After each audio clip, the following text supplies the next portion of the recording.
Hello everyone, আমার আজকে আর একটা নতুন ব্লগে তোমাদের সবাইকে স্বাগত। আমাদের ঘন্টকে আমি যখনই খাওয়াই দেখো ও কীভাবে আমার সঙ্গে ও আমার সঙ্গে হোক আমার বরের সঙ্গে কীভাবে আদর করবে খাওয়ার সময়। আমাদের পাশে পাশে থাকবে, ঘুরবে, এদিক ওদিক ঘুরবে। ওর বাবা সব থেকে বেশি আদরও আমাদের ওর খাওয়ার সময় করে। ওর খাওয়ারটা যেইটুকু মাখাও সেইটুকু টাইমটা ও শুধু এই যে এভাবে ঘুরবে, চাটবে। আসলে ও যাই করুক, ও যতক্ষণ আমার সঙ্গে এরকম করে না আমার অনেক টেনশন কমে যায়।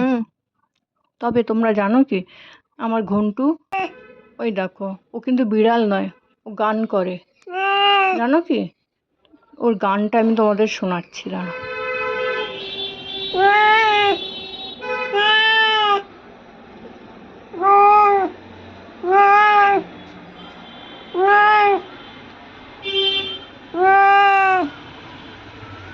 আর এদিকে আমার চোখের অবস্থা খুবই খারাপ।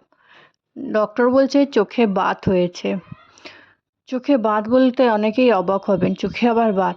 আসলে কথাটা হচ্ছে রিউমাটোলজিক্যাল প্রবলেম হচ্ছে চোখে।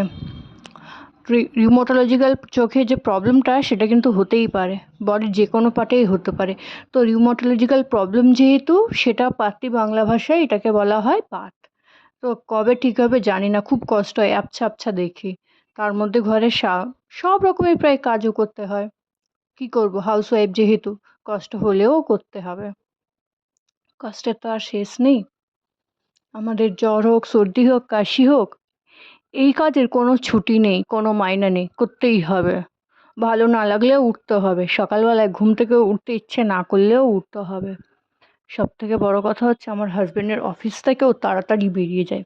আমি যদি মনেও করি যে হচ্ছে একটু দেরি করে উঠবো, একটু ঘুমাই, আমার সে আর একটু ঘুমানোর চক্করে ওর অফিসের টাইম হয়ে যাবে আর ও বেরিয়ে যাবে। আর ও একবার বেরিয়ে গেলে ওর অফিস আমার বাড়ির থেকে মিনিমাম 2 ঘন্টা যেতে।